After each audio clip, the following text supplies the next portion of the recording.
feels like a sin for me to be filming this video and not having physical books here with me. And that's because I am a Kindle girly and don't have the physical books. I even considered for a split second ordering all of the books I read this year off of Amazon just to physically have them with me for the aesthetics of this video and then returning them all. And then I realized that would cost quite a bit of money and seemed a little extra, so we didn't do that. Hi everyone, welcome back to my channel. My name's Abby Asselin if you're new here, or I guess Abby Weinstein. Actually, when this video goes up, my last name will have just changed. I'm getting married New Year's Eve. It's Christmas Eve when I'm filming this, but this is my very first book related video that is solely dedicated to books. I'm very excited, so please be nice to me because I'm a little nervous. Last year I did a 2023 reading recap episode on my podcast, which is called In Bloom Podcast. It's available everywhere you listen, and I asked you all on my personal Instagram story if you wanted to see my reading wrapped for this year in 2023 in the same format on my podcast, or if you wanted to see it in a YouTube video or short form content, and YouTube video won, so we're here. And I'm so excited to be bringing you all a recap of everything I read in 2023. 2023 was the best reading year I have ever had. Granted, I've only been reading like more than 5 books a year for the last like 3 years. Really excited because I had some really phenomenal reads this year. Honestly, there weren't that many books that weren't great that I read this year. A little night court sweatshirt on to be on theme with the video. I got this off of Etsy honestly like a year ago, about this time last year, because I was finishing up the Avatar series in like January, and I love it. It has our "To the stars who listen and the dreams that are answered" quote with Sweet Valaris on it. Before we get started, be sure to subscribe so you can stick around for more uploads and hopefully a lot more book content in this year of 2024. Let me just say, this video took me a long time to prepare. It took me so much longer than I anticipated because I didn't really realize how many books I read in 2023, and I also just didn't realize how long it was going to take me to recap all of them. But unfortunately, I have a pretty terrible memory when it comes to books, and I had to really refresh myself because I didn't want to just film this video on the fly, because I wanted it to be quality content for you all. So let me know down below in the comments what your favorite read of 2023 was and what your most anticipated read for 2024 is. I'm going to share my books in chronological reading order for 2023, starting off strong with A Court of Frost and Starlight by Sarah J. Maas. I read this from December 29th of 2022 to January 8th, 2023. I gave it a 4.2 star rating. This is the second to last book in the Avatar series. It's a novella. I actually loved the timing of when I read this book. It would have been even better if I read it like right before Christmas. Reading the Avatar series in the holiday season and during the winter, it just hits different. So if you can time when you read this series, definitely time it to where you're hitting A Court of Frost and Starlight either right before or right after Christmas, because it makes the book hit so much harder. Winter Solstice is a main event and a big part of the plot in this book, and it's essentially the Night Court's version of Christmas. Like I said, this is a novella between A Court of Wings and Ruin and A Court of Silver Flames. Characters are working on rebuilding the Night Court after all of the war and turmoil from A Court of Wings and Ruin. This book gets a little bit of hate. It's so uncalled for because I truly find it serves as the perfect building block and bridge between A Court of Wings and Ruin and A Court of Silver Flames. The characters went through so much in A Court of Mist and Fury and A Court of Wings and Ruin, so why wouldn't you want them to have a little bit of normalcy for a little bit in A Court of Frost and Starlight? I think they were more than deserving to have a book focused on restoring peace and rebuilding. I just don't think you can sit here and say you love the characters and then get mad when they finally have peace. Why would you want them to live in utter chaos all the time? A Court of Frost and Starlight is giving a day in the life in the Night Court. It was just so refreshing to witness the characters living a normal life for once and get a sense of what normalcy actually did look like for them. I loved getting to know more about a lot of the supporting characters in this book. I feel like the things we did learn about them served a really great purpose for bridging between A Court of Wings and Ruin and A Court of Silver Flames. There's a lot of unpacking between a lot of the full circle moments between the female main character and the male main character that really just signed, sealed, delivered this book for me, where you were able to kind of see in hindsight from the other books and just kind of have aha moments of why certain things happened and connecting a lot of dots for the connection between the two characters. So it was Alexa Play Invisible String by Taylor Swift. Ultimately, this was a quick and easy read, and it really felt like coming up for air in the series because you're just so deep in the trenches of chaos in most of the series. So it was a nice deep breath before diving into the chaos and deliciousness that is A Court of Silver Flames. I'm trying to make this video as spoiler free as possible, so if I am about to say some kind of spoiler, I will give a little spoiler alert. Any information I'm giving isn't going to be anything that isn't already included in the book synopsis. But spoiler, the only cons for me in this book are not having as much face-in time as I would have liked. I loved all their time together in the previous books, but I felt like every time they got a good, genuine moment together in the previous books, it was stripped from them so quickly because of the war and the chaos. So I really would have liked to have seen even more of their time together in this book. I know we did get a good amount of time with them in the book, but I think now knowing that in A Court of Silver Flames it switches perspectives, I would have liked to have a little bit more of them, because in hindsight I didn't realize that was going to be the last I was getting of them. Feyre and Rhysand having their own lives and really having their own endeavors in A Court of Frost and Starlight was honestly kind of necessary for the plot and to illustrate how Rhysand really does respect Feyre's individuality as a woman, her ability to do things on her own and live the life she wants to live since she was deprived of that with Tamlin. Now going into A Court of Silver Flames by Sarah J. Maas as well. I read this from January 8th to January 29th, which, wow, reading this in 3 weeks during busy season at my job, truly impressive for a 784 page book. For me, I gave this 4.7 stars. This is a full separate POV than what we are used to in the Court of Thorns and Roses series, which was a little hard to get used to, not gonna lie. In this 4th book of the series, we get to know Nesta, who is Feyre's sister, and we get to know her journey as she adjusts to living life in Feyre's world. But it's sort of against her will and alongside a lot of her sworn enemies. We also get to learn a lot more about Cassian, and we get to know a lot more about the battles that he faced internally and externally that helped him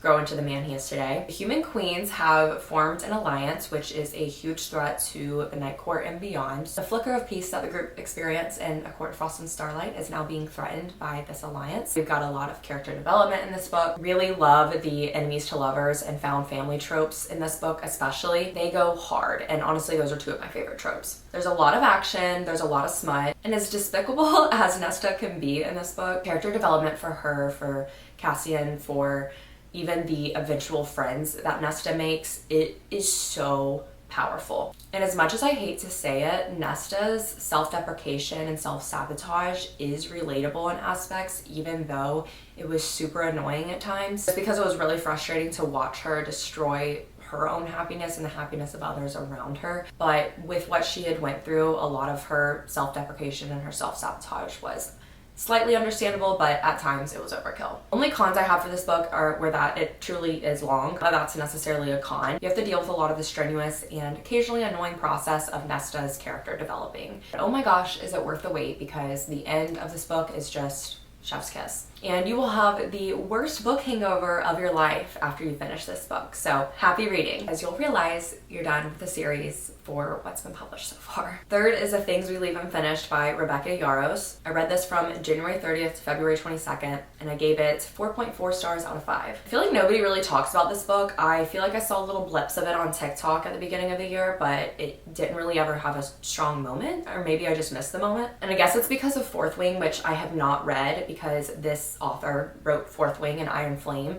She also wrote this book, and this book is definitely in the shadows and getting overlooked because of Fourth Wing and Iron Flame. This book is basically historical fiction and contemporary romance walking into a bar together. We have a dual POV and plot situation, one of which we don't really know the purpose of until the end of the book. And within the historical romance POV, we see a slow burn romance, while in the contemporary fiction POV, we see enemies to lovers and more of a forced proximity situation, which is super fun to experience all of those different tropes kind of going on with the romances in one book. My main complaint was that this book felt a little slow and strung out in the beginning, but once it picked up, it was definitely difficult to put down. I also didn't love how one of the main romances in the book was raved about as this, you know, earth-shattering love story, because it felt a little rushed and underdeveloped for it being described that way. But once I reflected on the book, I realized that that's just probably how love really was and how love really existed during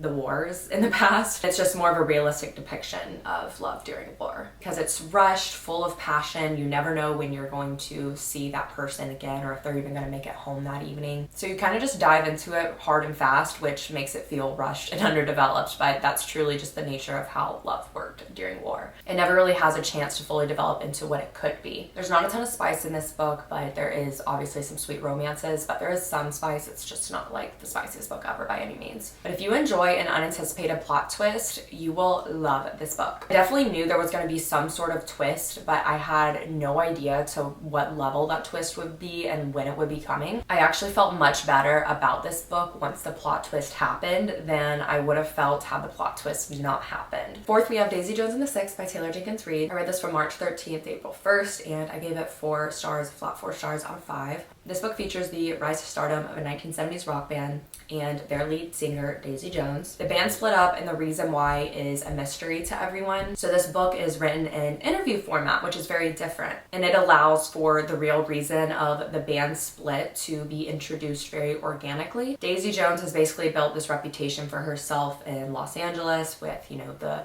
nightlife and the rock star scene, just truly living the life of a rock star. We get to learn her sort of coming of age as she grows up in that scene and then also grows into this band that she wasn't necessarily initially welcomed into, and why they eventually split. This was a really fast-paced, easy read. It's also a series on Amazon Prime, I believe, and I've watched all of it except for like the last 2 episodes. After I finished reading this book, I pretty much immediately watched the series and I just never finished it. And I should go back and finish it. There's not a ton of spice in this book, but there is some drama. This was my least favorite of Taylor Jenkins Reid just because I felt like the interview style of writing just wasn't necessarily my favorite. It didn't really allow for as much depth as I feel like we typically get from Taylor Jenkins Reid books, but don't get it twisted. This book was still very deep. It made me tear up. And if anyone can make a book written in interview format, easy to read and hard to put down, it's Taylor Jenkins Reid. I found Daisy and her character to be very reprehensible and annoying at times, but her character development was still very beautifully written and represented. And I just wasn't thrilled with the ending. I was expecting more from the ending, so that's kind of why I gave it a flat 4 as well. I overall did feel it was a good read though. Next is Vacation Wars by Megan Quinn.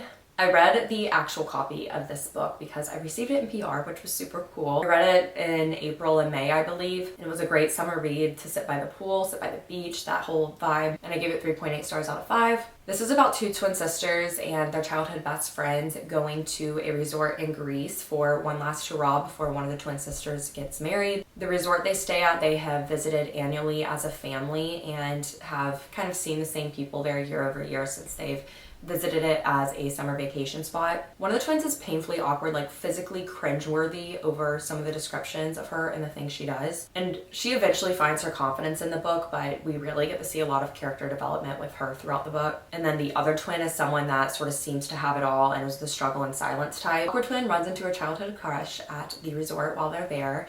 And this childhood crush, he worked at the resort growing up, so she's seen him a lot. While her twin sister and their friends make it their mission to set her up with somebody because she hasn't really dated anyone before.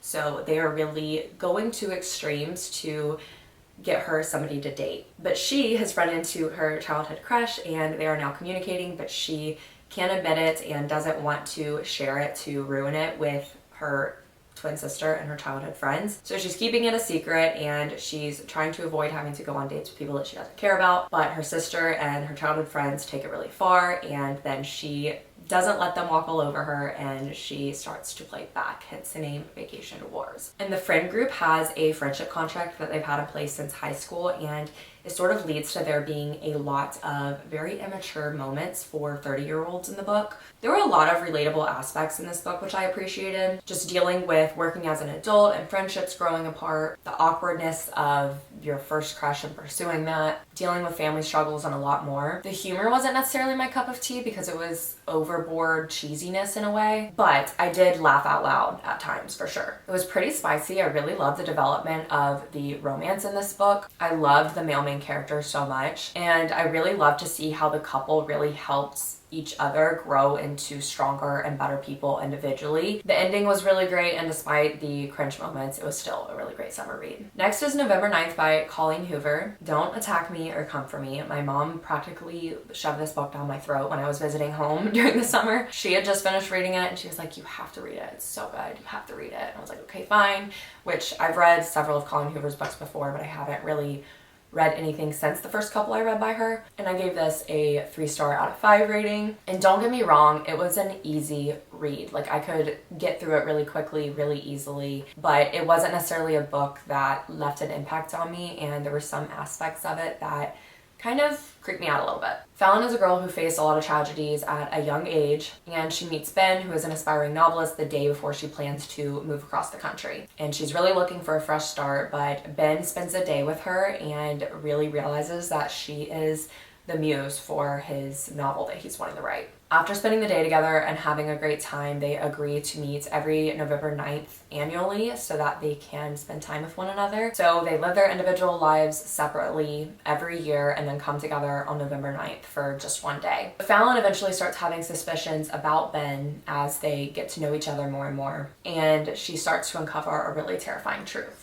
Was a very unrealistic plot too. However, it was still somewhat enjoyable just because it was so different from anything else I had read. There were a lot of really cringy moments, and I just can't do too much cringe in a book. It just really ruins it for me. The male main character just gave me the heebie-jeebies in a way, so I don't know. I kind of saw the plot twist coming a little bit, but it was still a pretty decent plot twist, even though I kind of knew something was coming. And this book was relatively spicy. It, was Colleen Hoover style spice. Next is The Throne of Glass by Sarah J. Maas. I read this from February 24th to May 26th. It took me a hot second to finish this. I was reading this while I was also reading a lot of these other books I just mentioned. It just took me a second to get into it, but I finally was able to commit myself to finishing it. And I gave this a flat 4 stars. Selena Sardothian is an assassin who is summoned to the castle to have the opportunity to fight for her freedom, but it's amongst other thieves, assassins, and murderers. Winning the competition would grant her her freedom, but it comes at the price of having to serve as the king's champion. And it's not just any king, it is a king that she despises. Not me having to go to Christmas Eve brunch and come back and finish this video. I'm a few mimosas and an espresso martini endo, so let's keep it going. Anyways, I believe we were on Throne of Glass, and as Selena is basically going through all of this rigorous training for the competition, she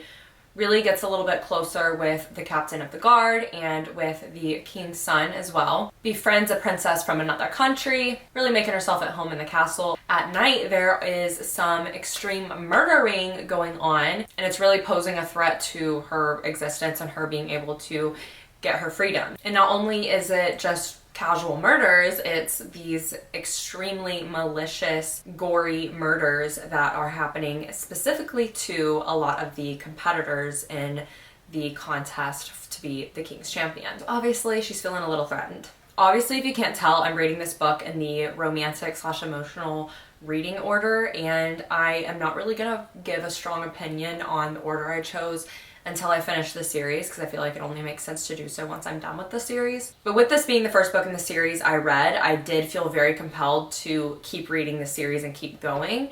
Whereas with where I'm at in Assassin's Blade right now, and with what I've heard about the whole book altogether, if you're a very impatient reader, if you start out with Assassin's Blade, I feel like you probably might not be as compelled to keep reading the series. You just kind of have to trust the process and know it gets better. But I'm reading it in the romantic and emotional reading order because that's what several people I knew had read it in. But overall, this book really, really surprised me with how much I actually did enjoy it, despite how long it took me to finish it, especially with it being an introductory book for a fantasy series. And I know it technically isn't the first book of a series, but being able to read it as the first book of the series, it really did make me want to keep reading the series. And if we're talking about A Court of Thorns and Roses as the intro book to that series versus Throne of Glass as the intro book to this series, I actually really enjoyed Throne of Glass as an introductory book a lot more, which is saying a lot because Court of Thorns and Roses took me even longer to read, and I just really had a hard time getting into it. But y'all know how much I love that series, so it'll be interesting to see which one I end up liking more. Throne of Glass felt very fast-paced. There was a little bit of world building in the beginning, but I mean, it was overall a page turner and I was excited to pick it up. There was a lot of action and thrill to keep things exciting, and honestly it kind of read like a thriller with like the murder mystery going on, since there was like a lot of suspense. And there's not really a ton of romance or really any spice in this book since it is more of a young adult fantasy series, but I will say I had several people that I personally knew say like, oh, there's, you know, no romance, especially compared to ACOTAR. So I was going into the series thinking there like quite literally was no romance in the plot, and that left me pleasantly surprised with there actually being a little bit of romance and love interest. A little bit of a love triangle trope, we've got a little bit of noble secrecy, and overall just a really strong 4 stars for me. I didn't particularly feel attached to any of the characters when I read this book. I became more and more interested in them and their lives, but I didn't necessarily feel attached to any of them, which is part of the reason why it's like 4 stars as opposed to like 4.5. And I also felt that a lot of aspects of it were predictable, but there was so much complexity within the plot and in the book that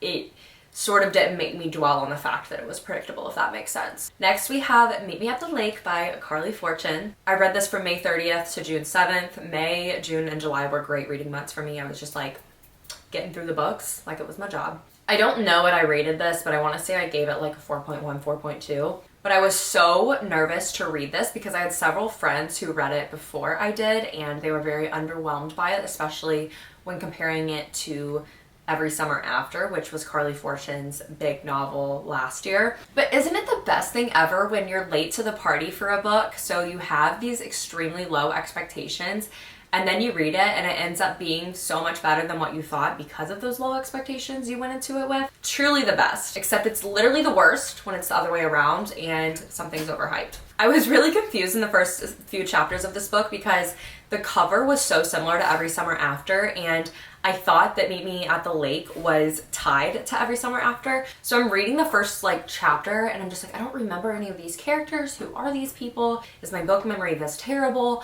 And then I realized that, oh, this isn't tied to Every Summer After. This is a contemporary romance though, based in Toronto and then Muskoka Lakeside. I don't really know if I said that right. There's this beautiful duality between young adult figuring out her life in the city and the slow living at the lake vibes. But Fern lived in Toronto and worked at a coffee shop where she met Will, who's an aspiring artist and who she was kind of instantly infatuated with. And she spent a day with him in Toronto that sort of just forever changed her. They agreed to meet up again a year later, and of course, Will ghosted her. Fast forward 10 years later and Fern has moved home to her mom's lakeside resort to take it over and work there. She's working, her ex-boyfriend's her manager, she's no longer in the city living the life she thought she would be living at this age. Until one day, Will shows up after not seeing each other for about a decade and has a plan. She struggles with trusting him, obviously, after being stood up and not really knowing why, but really wants to see what he has to offer. I really like Fortune's writing style and I feel that she's a wonderful writer. She paints the pictures of her settings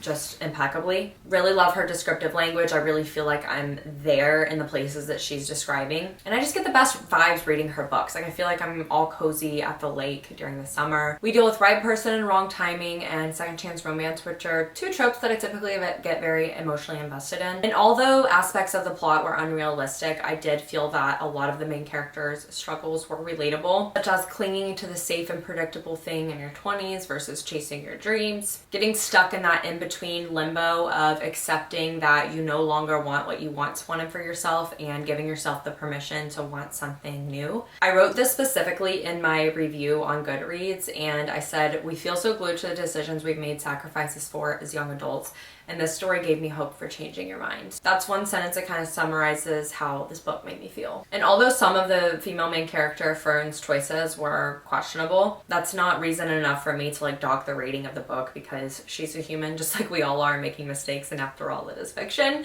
I wanted more for some of the secondary characters though and felt like their storylines could have been maybe a little bit better developed, but I still feel like I got the closure I needed with most of the characters by the end of the book, and I understood why the characters didn't get what I wanted for them once I finished the book. Next is Yours Truly by Abby Jimenez. I don't really know the exact dates I read this, but it followed right after Meet Me at the Lake. Gave it 4.2 stars. And Brianna is a doctor who has basically hit rock bottom. She's finalizing her divorce with her cheating ex-husband. Her brother's running out of time to find a kidney donor. And she's probably gonna lose her well-deserved promotion to a brand new man at the hospital she's working at when she's been working there forever. And she should hate Jacob, this new doctor that is up for the promotion that she's been working towards, until he sends her a letter and has her questioning whether or not she actually hates him. After exchanging some letters and hanging out at work in Brianna's sock closet, very relatable, Jacob takes it upon himself to give Brianna the gift of donating his kidney to her brother. And they make a deal that Brianna can't resist. This is the second book in the Part of Your World series. I read Part of Your World in summer of 2022.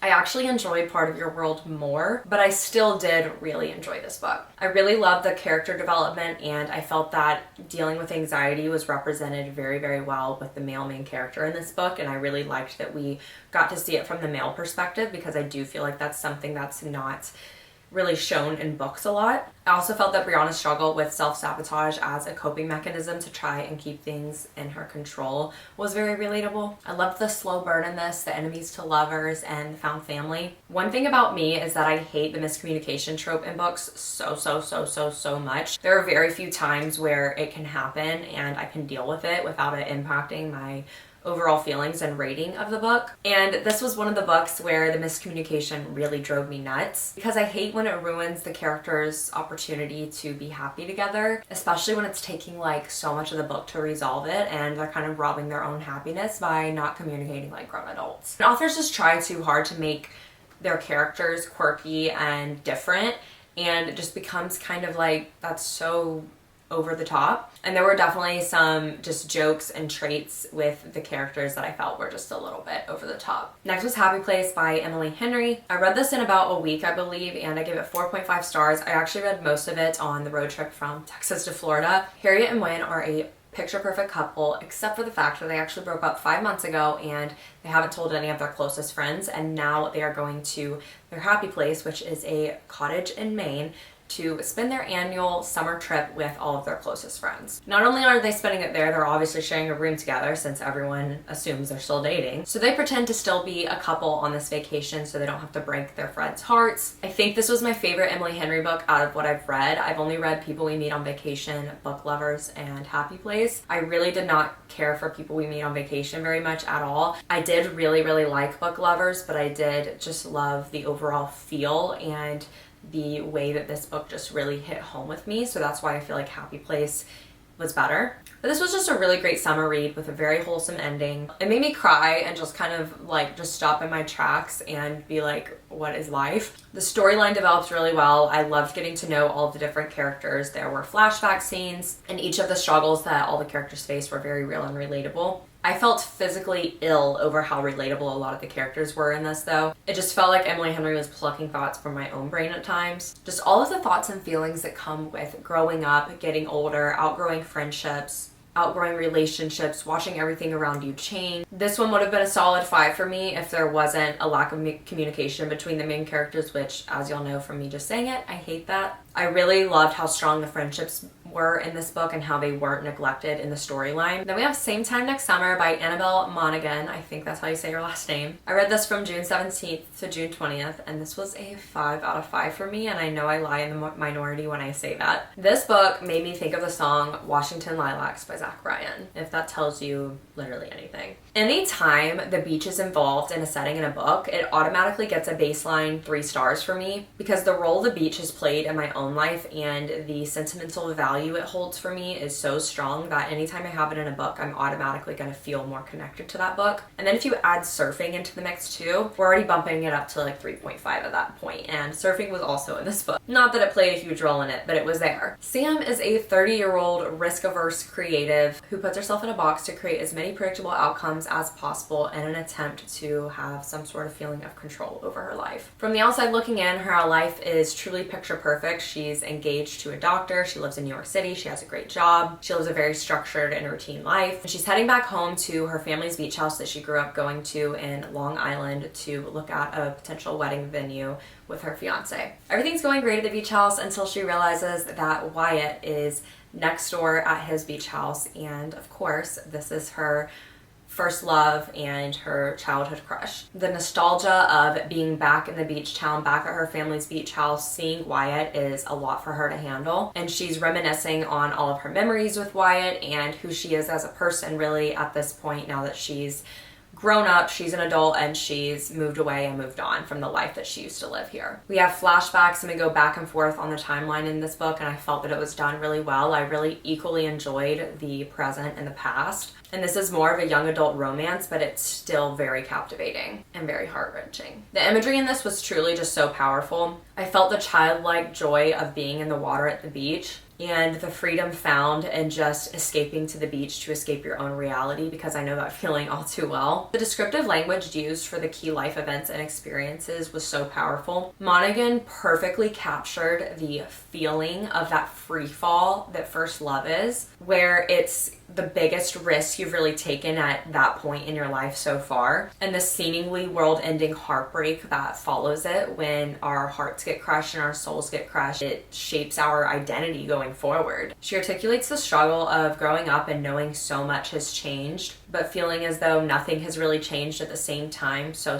well. And I feel like that's a feeling that most of us young adults know very well. I really related to the main character in a lot of ways, but especially in her struggles with her career, really just having an identity crisis at her age with not really knowing what she's doing with her life in terms of, why am I doing this job that is, eating me alive and stressing me out when I really have a passion to do this instead. Her overall tendencies to play it safe, and just overall the feelings that the female main character felt when it came to growing up. They were just very well described and very relatable. We have different worlds, wedding fever, second chance romance, forced proximity to an extent as our tropes in this book, and it was truly like my favorite summer romance that I've read. And I know a lot of that just has to go with the sentimental value that the beach holds for me and then the role that it played in the book. After I finished that book, I was like, let me see what else Annabelle Monaghan has to offer. So I read Nora Goes Off Script, which is her more popular book, I believe. I read this from June 22nd to June 27th. Super quick and easy read, and I gave it 4.4 stars. This book truly read like a rom-com movie. Nora's a screenwriter for a romance TV channel, and her husband leaves her with her 2 children. Being the girl boss that Nora is, she decides to use this as fuel to write her next screenplay, which ends up getting picked up and is truly the best script she's written in her life. They set to film it at her 100-year-old home with a man named Leo, cast as her ex-husband, staying on her property. Once shooting wrapped up, she went outside and found him asleep and drunk with some alcohol on her porch. Just to escape his reality of being a famous man, he proposed to pay Nora $1,000 for 7 days to stay at her home. Nora knew that this money would help keep her afloat until she received the money from the movie, but something else in her told her to agree to the offer. So Leo becomes part of Nora's world and gets to see what living in this small town is like. This book just really confirmed that I like Monaghan's writing style and that she uses descriptive language and really can evoke emotion extremely well as an author. She reminds me of Emily Henry, but without all of the very typical quirky and cringy moments that typically find their way sprinkled into contemporary romances. Small town romance, different worlds, and forced proximity were big tropes in this book, but miscommunication was a big issue and it drove me insane in this book especially, so that's why I didn't really rate it higher. However, I will say that the female main character had her reasons for the miscommunication in a way, but I do feel she was being a little immature and dramatic for a grown adult with 2 children. I feel like I don't read a ton of books and chick lits especially that have children involved, especially as like actual legitimate characters and not just kind of mentioned in passing. And Monaghan did a really great job of intertwining them into the storyline and really developing their characters, really just making them a key role in the story overall. So that was really refreshing and new. Next we have Carrie Soto is Back, another Taylor Jenkins Reid book. I read this in like a few days over the summer during July when I had like a week off of work and I was just on a reading spree on the beach. I gave this a 4.7 out of 5 and it was truly my unexpected favorite of the year. Carrie Soto is a retired tennis player, but not just any tennis player, she's the best the world has seen. Her father is her coach and they have put in all the blood, sweat, and tears for her to hold all of the records that she does and claim all the titles that she has. 6 years out of retirement, she's watching the 1994 US Open with her father, and she's watching her world record practically be stripped from her hands from the young and fierce Nikki Chan. Carrie decides to do the unthinkable and come out of retirement at 37 for a year to reclaim her record, with her dad coaching alongside her, of course. All odds are against her with her pride, that is truly her Achilles heel, her aging father as her coach, her getting older herself, and having to train alongside Bo Huntley, which is someone that she once almost opened her heart up to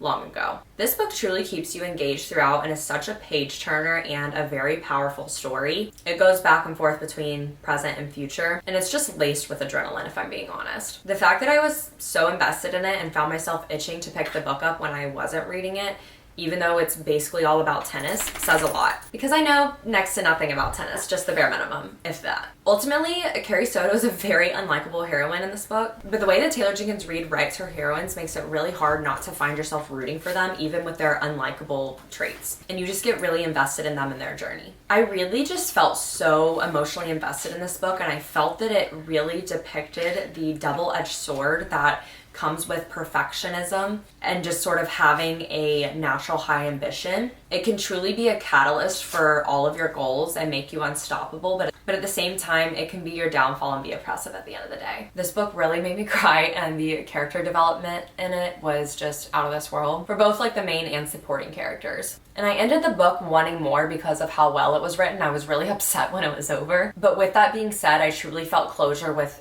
everything that happened in the book, and that's just my favorite feeling at the end of the book, when I feel like the author really closed like every possible question I had and really just gave me closure on all the characters and their lives, basically. There's this quote that I want to share with y'all from the book that quite literally like made me, I don't know, it just like knocked the breath out of me when I read it, because I just felt it in my freaking bones. It says, "My ambition has long felt oppressive. It is not a joy. It is a master that I must answer to, a smoke that descends into my life, making it hard to breathe.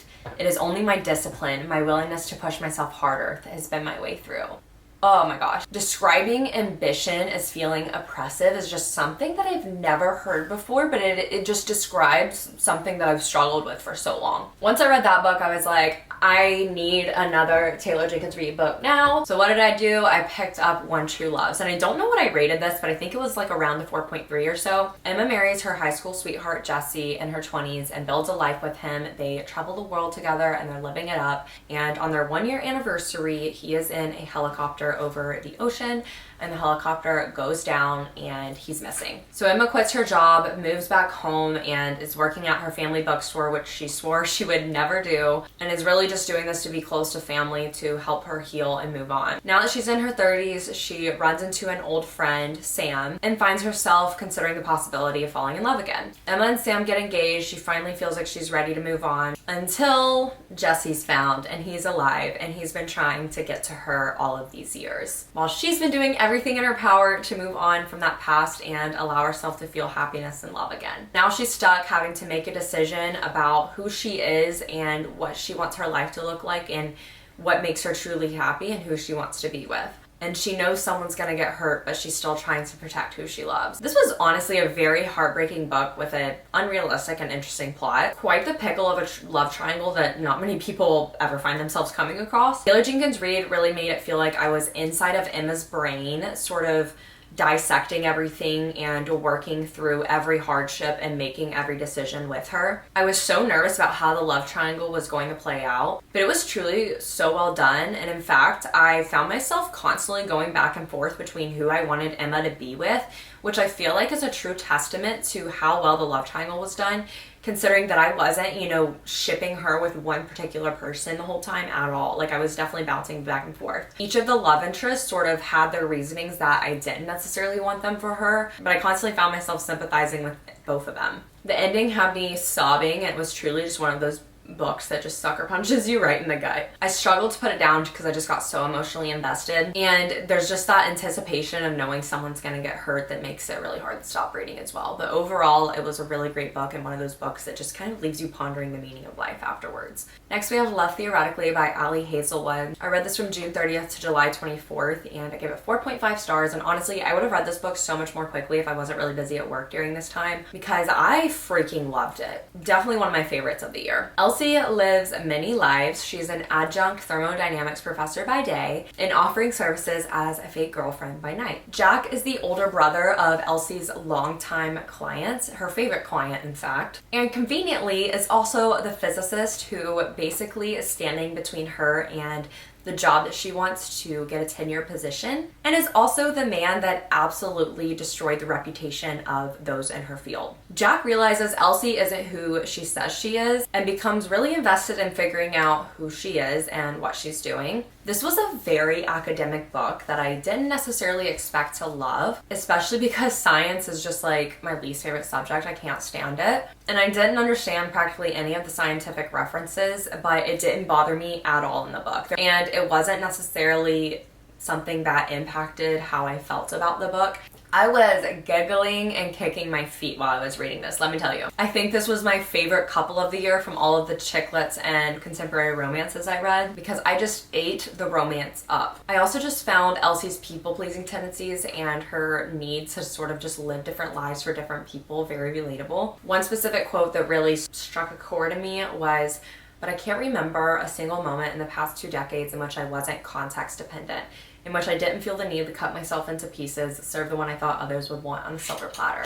That is so freaking relatable. The spice in this was everything. We have a small heroine and a big hero, forced proximity, enemies to lovers, workplace romance, all really great tropes. Next we have Forget Me Not by Alison Derrick. I read this from August 1st to August 7th and I gave it a flat 4 stars. Stevie and Nora had an incredible love story despite all odds. They're in a lesbian relationship and they live in a really small conservative town and they want nothing more than to just pick their lives up and run away together as soon as they're done with high school. That is until Stevie has an accident and she suffers with amnesia and can't remember any of the last 2 years of her life, which means she doesn't remember her girlfriend Nora as a friend or a girlfriend at all. Stevie practically regresses 2 years, finds herself living a completely different life, and Nora just kind of has to watch it happen. She has to give her space, knowing that she has no idea who she is anymore, but also hates seeing her go down a path that she knows isn't for her and authentic to her, and has to really fight the urge to tell her the truth about their relationship. I should say this for every book, check trigger warnings before you read books, but I think this book probably is the book that's probably most important out of all the books I'm talking about to really check the trigger warnings for, because there's some very heartbreaking and heavy stuff in this book, but fate really just played out beautifully in this. This was the first sapphic romance I've read, and I haven't read a plot with amnesia before, and I know that some people really don't like that being in the plot, but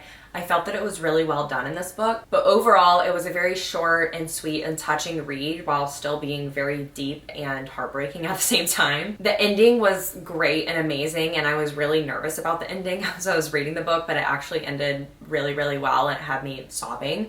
Just the found family in it, oh my gosh, it's so sweet. And the second chance romance, living in different worlds, and slow burn were all big tropes in this book, but the found family was just like really touching in it. Next we have Before We Were Strangers by Renee Carlino. I read this from August 5th to August 24th and I gave it 4.4 stars. In hindsight, I really don't think this book was a 4.4 for me. Initially after reading it was a 4.4, but now that I'm like really reflecting on it, I'd say it's more on par with the 4-star level books I read this year. We have Friends to Lovers, Victims of Bad Timing, and Second Chance Romance in this book. I didn't really know how to describe this book without giving too much away, so I'm just gonna say what the summary of the book says. And it says, a love story about a Craigslist and misconnection post that gives 2 people a second chance at love 15 years after they were separated in New York City. Initially, I wasn't really sure how I felt about this book as I was reading it, and in the first like 40% of it, 50% of it, I didn't really see it getting over like 3.5 stars for me, just because things felt very strung out and slow moving. Like I felt like I was had been reading it for forever and I hadn't really made a dent in it. But once I got to about that halfway point, something switched and I just found myself a little invested in the characters. And it kind of just felt like I was watching a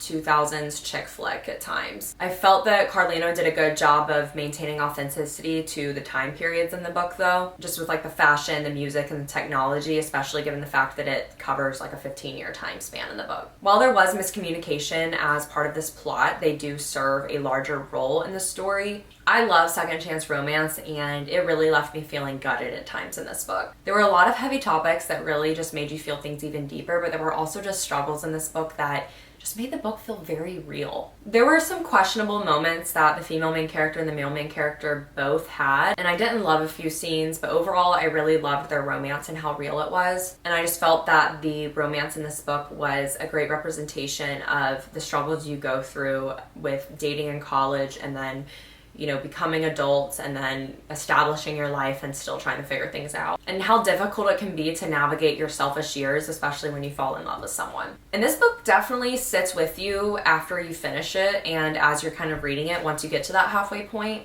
It kind of just burrows into a little spot in your brain against your will. And I could see why people maybe wouldn't like this book very much, and I did feel the ending was a bit rushed. Like, I remember reading the ending and I was like, oh, of course this is gonna happen, and feeling like it really was just rushed through. So with that being said, that's kind of why I think it's actually more of a 4-star, especially when you compare it to how dragged out some of the beginning felt. Next we have Done and Dusted by Lila Sage. I read this from August 6th to August 17th and gave it 4.5 stars. This was a quick and easy Western ranch romance. We have Frenemies to Lovers, Forbidden Love, Slow Burn. And this book was low drama, which I actually really loved. That might sound boring to you at first, but trust me when I say it was like the best thing ever. There was a very simple plot with no big plot twist, just people falling in love. The spice in it was so good, and it would last like multiple pages, and I never really felt it was too cringy or overdone. I just felt it was really well written. I just felt the spice in it was refreshing too. I feel like a lot of authors kind of follow the same structure for the smut, and the smut in this was just everything. Except for maybe the overuse of the word sugar. That was a little overused in the book. Overall though, a very heartwarming and easy read. And this is going to be a series. I don't remember what the next book is going to be called, but I'm really excited for it to come out. Emmy has accomplished everything she's wanted to at this point in her life. She left her small ranch town to go to college and did what she loved, which was riding horses for a living, but she had a horrible accident and pretty much had to move back home. So she's back home, starting over and having to kind of face her fears. Luke is her older brother's best friend and is the local bad boy. He owns a bar and has pretty much spent his whole life pestering Emmy. That is until she comes home and walks into his bar and sets eyes on her and knows he wants her. Luke knows she's basically off limits, being his best friend's little sister, so there's a little bit of tension with not being able to be together but wanting to be together, and it's just delicious. Next we have Divine Rivals by Rebecca Ross. I read this sometime in the fall. I don't know the exact dates because something's like off with my Goodreads, but I gave it 4.5 stars. I read this when I was looking for a book to help me transition from the chick lit and all the smut I was reading during the summer to getting me back in the mood to complete and finish reading and just keep reading the Throne of Glass series. And just from the summary of the book, I was able to tell that it could do that for me. Iris and Roman are rivaling wartime journalists, and they are pursuing the same promotion but come from very different backgrounds. Iris is very poor, her mom struggles with addiction, and she really needs the job, whereas Roman comes from family money and doesn't necessarily need the promotion, but he does want it. Iris's brother is off fighting in the war. Iris has no idea if he's even still alive. Iris has this family heirloom typewriter and writes letters to her brother that is off at war and slides them under her wardrobe door, where they vanish, but they vanish into the hands of her rival, Roman. Roman figures out that it's her writing the letters and anonymously writes back to her, and their magical typewriters keep them connected as Iris goes to the front lines of the war. And there is a second book that is supposed to be coming out like any day right now when I'm filming this, and it's called Ruthless Vows, and I can't wait to read it. Ultimately, if you need a book to either transition you from smut to fantasy, or if you just haven't really gotten into fantasy before and you need like an introductory fantasy book, this book is perfect for that, because there isn't any really intense world building. There's some light romance, there's some action and war, but the war is a magical war,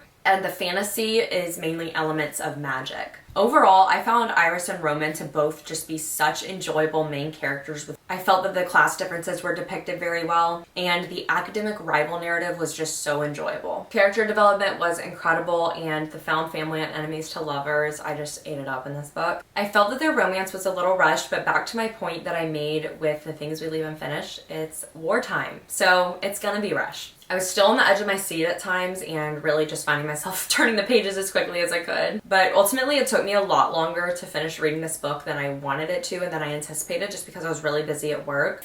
I feel that the book would have had a stronger emotional impact on me had I read it in more of a short time frame, like in a week or 2 weeks rather than like a month. But overall, it was a very easy read. I was captivated from the first page. This book was very cozy to read in the fall, winter time too. And last but not least, I feel like this video is 3 hours long, is Crown of Midnight by Sarah J. Maas. I read this from October 6th to November 7th and I gave it 4.7 out of 5 stars. There truly was not a boring moment in this book, in my opinion. My only complaint was that I wish the romance went a little bit deeper, just because I wanted there to be more of it. Because how I felt about the romance in this book, I just felt so strongly about it that all I wanted was to have more of it. And I just can't imagine how much stronger I'd feel about the book if the romance sections weren't so fleeting. But at the same time, I don't even think I could have handled it, so maybe it's for the better that they didn't go in depth. The character development was everything, and I really enjoyed how human the characters felt in this book. Whether it was how they struggled with feeling certain emotions or how they made mistakes and resolved them. I found myself grinning, tearing up on the edge of my seat throughout the whole thing. I gasped a ton, especially in like the last 40% of this book. And the ending was just flawless and phenomenal. And there were multiple aspects of it that I truly did not see coming. I love when you're like, wait, did I miss something? Do I need to go back in a few pages? And then all of a sudden everything just clicks and ties together. That's one of my favorite things about Sarah J. Maas's writing, is that she really connects the dots for things so well. And you may think for 1 second that you're lost and you don't know what's going on, and then all of a sudden everything clicks and it just creates this really powerful aha revelation moment as a reader. And I just overall really enjoyed this book. I don't want to go into the details about it in the summary because it will just spoil things, so I just want to overall tell y'all how I felt about it. That is everything I read this year for this extremely long video. I hope you all enjoyed it, and like I said, let me know what your favorite read of 2023 was. I don't really know what my favorite one was, but I hope you all enjoyed this video. Be sure to subscribe and turn on post notifications so you don't miss an upload. Check out my social media link down below, as well as my podcast, which is available everywhere you listen, called In Bloom Podcast. Give this video a thumbs up if you enjoyed it, and I will see you all in my next video.